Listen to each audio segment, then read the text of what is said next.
My guest today is Jay Leask, the Director of Federal Strategy and Strategic Accounts for AvePoint Public Sector. Jay, thanks so much for taking the time to join us today at the Zero Trust Exchange. Jason, it's my pleasure entirely.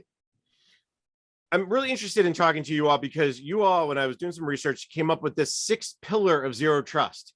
And I thought 5 was enough, but now you have 6. There's a 6 pillar. So what is that 6 pillar of zero trust and why is it important? Let's start with the what. Jason, like every good sales organization, when we try to find a niche and for our particular set of skills, we like to increase what everyone has to keep count of.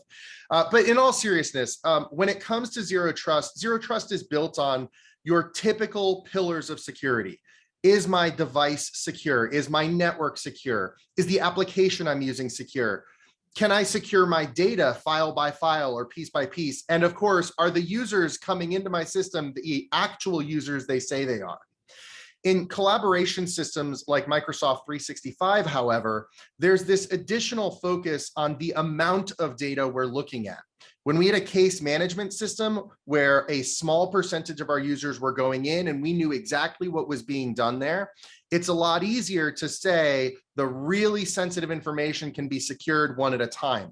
But when you're in a system like Microsoft 365, where literally everything I'm creating is being created in draft form multiple times, people have different ways of sharing the files, you start to realize that relying on the user to tag content appropriately, so its sensitivity can be then protected by the system automatically, it's an unreliable and unsustainable path. So what we've done with some of our customers is we've taken this intersection between the data and the user and identified it as the workspace. This is the Microsoft team, the SharePoint site collection, the community where people are coming together to create content. And with these customers, we've identified a concept of sensitivity at the workspace level where we say, if we know the most sensitive piece of information here is going to be US citizens only, ITAR protected, then we're going to treat the whole workspace at that level. So the exceptions are the things that are less sensitive rather than the exceptions being the more sensitive piece of information. That allows us to protect everything and then simply lower the required security for the things that can be shared with a broader audience. So in many ways, what you're talking about here is that area that data users come together, they interact together. And as you said, with being in the cloud, with using any sort of cloud-based software as a service, it's hard to say, okay, this is only going to stay in this one small area. It can go anywhere. So what's the process by which you're tagging this data? How do you all say, we can't really trust the user because the user would then say everything's everything must be tagged at a high level or nothing is tagged at a high level. You have that kind of balance. Yeah, so the key is whenever we help to provision or run lifecycle on one of these teams or site collections, one of the questions we're asking the business owner is, what is the expected level of sensitivity of the information within this? And that allows us to programmatically set these security policies for each individual workspace. Natively within Microsoft 365, for example, when a user goes to create a team, they get to set the policy, they get to set the security, they get to invite anyone they want to.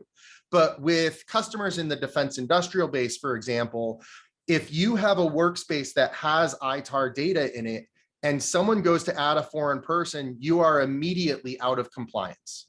So knowing that this workspace is going to have export controlled data, locking that workspace down, but not locking down the department workspace, which doesn't have this type of sensitive information, really allows you to have an open collaboration system, but then policy secured where needed.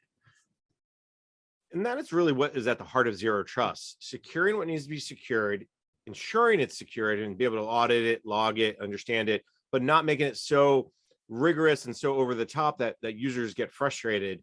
Is that what the conversations you're having with a lot of agencies is about, is how to strike that right balance? Yeah, absolutely. Because if you're not looking for that balance, then what you're going to have is, all this money spent on an M365 environment and then Box or Google email, or simply a web share with an FTP on it where people are sending things that you have no control over. The other part of that is finding that balance without overburdening your security team or your IT team, because just because we have more content or more users doesn't mean that my security budget and my IT budget grows exponentially alongside it. So being able to get information from the user and then programmatically secure alongside it allows IT and security to focus on, again, the exceptions, not the rules. So I know people may be going, oh no, now something else I have to worry about. How does this fit into this bigger zero trust model? I mean, Yeah. We already have a data pillar. There's a lot of work being done. We heard earlier in the Zero Trust Exchange from the CISO, federal CISO, Krista Russia, who's talking about a work they're doing with the CDO council around data classification. We Yep. know that there's the network. We know that there's the application pillar. So we have all these things that are in place. How does that sixth pillar kind of bring everything together? What are some of the things agencies need to keep in mind as we introduce them to the sixth pillar of zero trust? Yeah, it's a really, oh man. Okay, so the first thing I'm going to say is, like any zero trust strategy, you shouldn't be trying to target everything all at once. So when you get to looking at the data, you need to decide for your organization, do we have a data growth that exceeds our ability to secure file by file? When we look at our users, does our user base have ingrained in them the process of categorizing each piece of content? Where you start to see gaps, where you start to see growth at an exponential pace, that's where you want to bubble those procedures up to a workspace level. And when you do, you want to look at things like, how do I keep the permissions in my Microsoft team under control? Because whoever created the team natively, they're the owner. They control who goes in and out. But if I do have to have some kind of a security or approval process, are they the right person to perform that approval? That's where you need to start looking at adding workspace level controls outside of your data and user stuff. Same thing on delegation. The federal agencies that are all coming together under single centralized tenants, they're used to having their own SharePoint farm, their own Box instantiation. But now that you're coming into a centralized environment, you want to make sure you have a means of delegating administration so that the right people can do it. And again, you're not trying to overburden the central IT staff.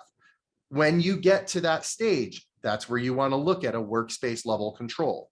So again, when you're looking at delegation, specific sensitivities, department landscapes, this is where you want to potentially consider that sixth pillar and look at a workspace level of zero trust as well. When you meet with your federal customers, do you get a sense they understand this, or is this still really new to them? I know you mentioned that this idea of another pillar maybe is not always that exciting to talk about, but right. This idea of balancing the data with the user and bringing that together in this workspace area is not new to agencies, but they've been using SharePoint as one example for decades. Yeah.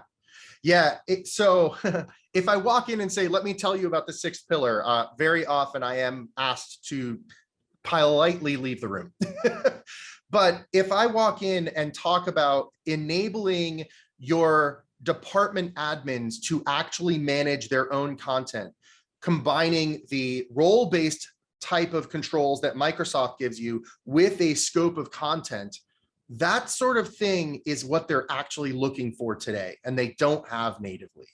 When I walk in and talk about being able to set policy on your teams the moment they're deployed based on some very basic business level information and doing it automatically rather than requiring an administrator to pull up a script in PowerShell and run that script manually, that's the kind of thing they are looking for today. So there's a balance in how to approach the conversation, but I do think that we're seeing traction in this because there are gaps in what comes with a tool that's designed for the masses when it comes to specific use, especially in a federal workspace. Jay, I love the fact we got to talk about the 6th pillar of zero trust. We're gonna start a new buzzword across the federal agencies. We're just about out of time. Before I let you go, where should agencies start if they go, oh great, now Jay's giving me more homework, I'm already busy enough with the 5 pillars? They're probably already doing some of this already. So what's your That's right. advice to them about how to kind of start securing this workspace area? Yeah. So again, look at the needs you have from an information architecture perspective. If you can categorically define sensitive workspaces, then you really should be looking at, how do I do this at a workspace level? And if you are, head over to avepoint.com, check out our Zero Trust blog series. Not from a sales pitch perspective. I have a solutions architect background. I would simply love to talk to you about what are we missing, but also where have we seen successes with this? Because this model, whether you do it with me or you do it with the Power Platform, this model is something every federal agency really should be looking at, because it's going to be impossible to keep up with the demand with your current staffing. And the last time I heard I have an unlimited budget for staffing, well, I don't think I can actually answer that one. There you go. And data will only grow larger and larger. We know that too. So Jay, I've very much enjoyed our conversation, but unfortunately we're out of time for this session. So let me thank my guest. Jay Leask is the Director of Federal Strategy and Strategic Accounts for AvePoint Public Sector. Jay, thank you so much. Thank you for having me, Jason. I'm Jason Miller. Now let me send you back to the studio for more from the Zero Trust Exchange.